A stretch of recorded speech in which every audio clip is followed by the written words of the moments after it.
Good morning everyone. आज 26 अगस्त 2020 को हम कुछ और इम्पोर्टेंट न्यूज़ के बारे में बात करने वाले हैं जो हमारे करंट अफेयर्स के लिए काफ़ी इम्पोर्टेंट रहेंगी।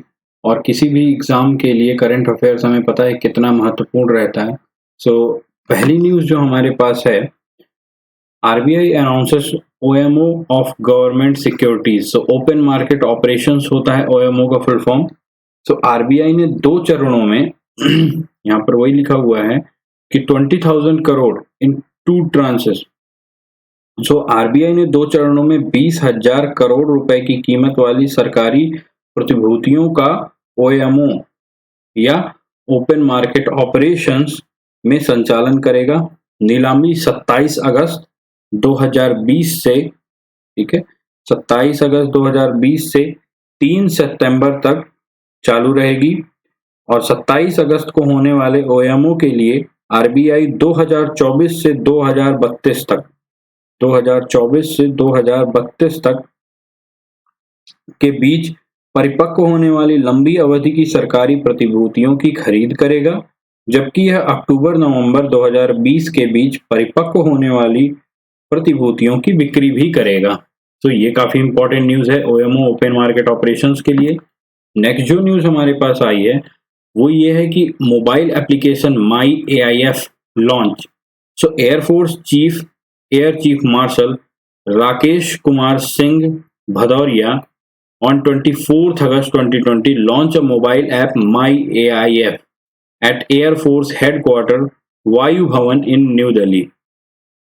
ये लॉन्च किया है हमारे राकेश कुमार सिंह भदौरिया जी ने, जो एयर चीफ मार्शल हैं। और कहाँ से लॉन्च किया है? वायु भवन जो है एयरफोर्स का जो हेडक्वार्टर है वहां से। यह एक डिजिटल इंडिया पहल का एक हिस्सा है, ठीक है।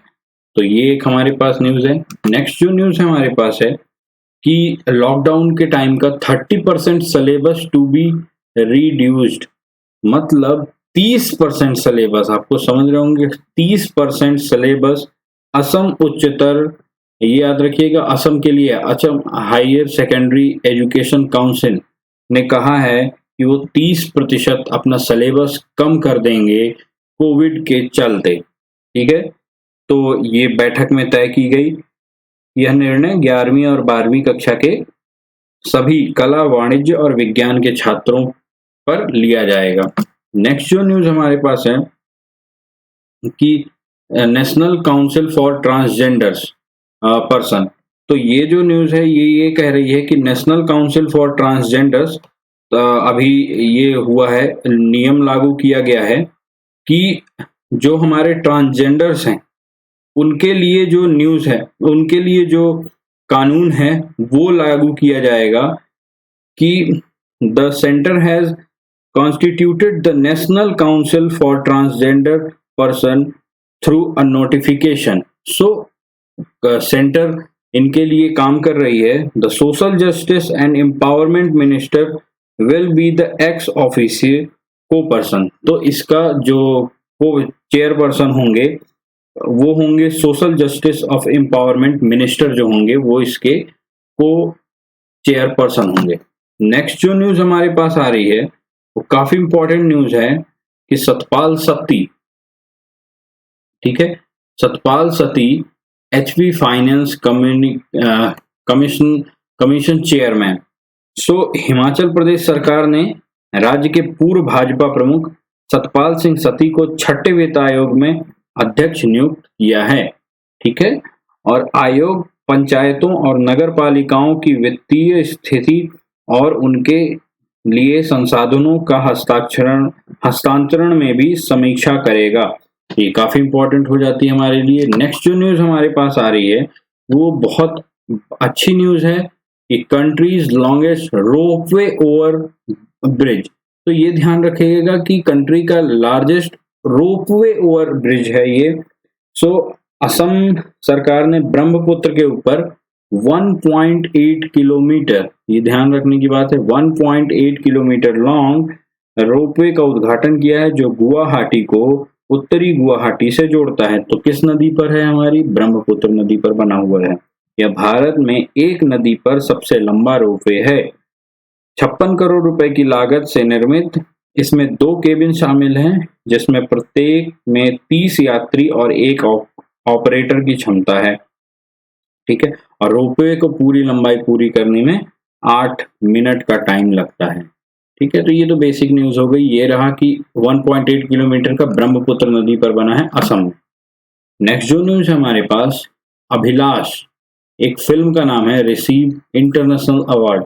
तो ये एक शॉर्ट फिल्म है जो लॉकडाउन पर बनी है। तो अभिलाष नामक लॉकडाउन पर आधारित एक लघु फिल्म को सर्वश्रेष्ठ सामाजिक संदेश फिल्म श्रेणी में Bengal lockdown online film festival में एक अंतरराष्ट्रीय पुरस्कार मिला है। सो ये काफी अच्छी, जिसमें 20 देशों के केवल 50 फिल्मों को आधिकारिक तौर पर नामांकित किया गया था। तो ये इंडिया के लिए काफी अच्छी बात है कि इंटरनेशनल अवार्ड मिला है हमें एक मूवी के लिए। देन नेक्स्ट न्यूज है हमारे पास कि Wabag wins prestigious global water award. तो जल प्रौद्योगिकी प्रमुख वाटेक वाबाग ने चेन्नई में कोयम्बटूर में अपने 45 million litre tertiary treatment research osmosis TTRO tertiary treatment reverse osmosis plant को ग्लोबल वाटर अवार्ड जीता है। इसके लिए इन्होंने जीता है। ठीक है, तो ये संयंत्र को वर्ष की अपशिष्ट जल योजना श्रेणी के तहत पुरस्कार मिला है। नेक्स्ट जो न्यूज हमारे पास है, काफी अच्छी न्यूज है कि army sports institute selected for an award. So Pune स्थित army sports institute ASI has selected for राष्ट्रीय खेल प्रोत्साहन पुरस्कार फॉर 2020। इसके लिए इन्हें चुना गया है। नेक्स्ट जो न्यूज हमारे पास ये है कि Indian pavilion at army 2020 forum. तो रूस में army 2020 international military and technical forum में इंडिया पवेलियन का उद्घाटन किया गया है। तो ये काफी अच्छी न्यूज रही है। नेक्स्ट जो कल हमने क्वेश्चंस पूछे थे उनके आंसर रहेंगे।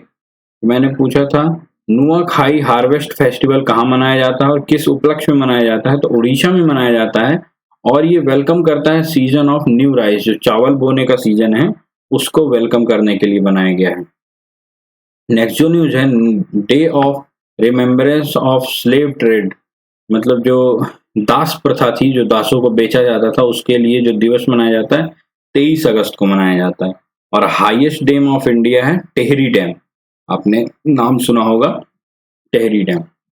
क्वेश्चन ऑफ द डे है, बहुत अच्छे क्वेश्चन मैं ढूंढ के लाया हूं। आपने सुना होगा एक सब्जेक्ट होता है पॉलिटी से रिलेटेड क्वेश्चन है। आपको ये बताना है कि आपको पता है कि हमारा जो कॉन्स्टिट्यूशन है या संविधान है वो बहुत सारे देशों से कुछ न कुछ लेता है या कुछ उदाहरण लेकर एक संविधान हमारा तैयार किया गया है। तो आपको बताना है कि रिपब्लिक गणतंत्र किस देश से लिया गया है। अपने देश में जो गणतंत्र होता है वो जो सिस्टम है वो किस देश से लिया गया है। देन कॉन्स्टिट्यूशनल अमेंडमेंट, मतलब जो न्यायिक सुधार जो होती है ना कि संविधान में संशोधन की प्रक्रिया, वो किस देश से ली गई है। Then directive principle of state policy, ठीक है, ये आपको बताना है कि ये कहाँ से ली गई है। ठीक है, तो ये चीज आपकी रहेंगी कि कौन कौन सी चीजें कहाँ से ली गई हैं। Directive principle of state policy मतलब होता है नीति निर्देशक तत्व हिंदी में। तो ये किस किस देश से ली गए हैं, ये काफी इंपॉर्टेंट रहेगा आपके लिए भी, जानेंगे अगर तो आज के लिए इतना ही रखते हैं। आप मुझे अनअकैडमी पर भी फॉलो कर सकते हैं मेरे नाम से NADISHPANDEY। तो नदीश पांडे नाम से आप मुझे फॉलो कर सकते हैं, मेरे लेक्चर्स को अटेंड कर सकते हैं अनअकैडमी ऐप पे। तो तब तक के लिए गुड बाय।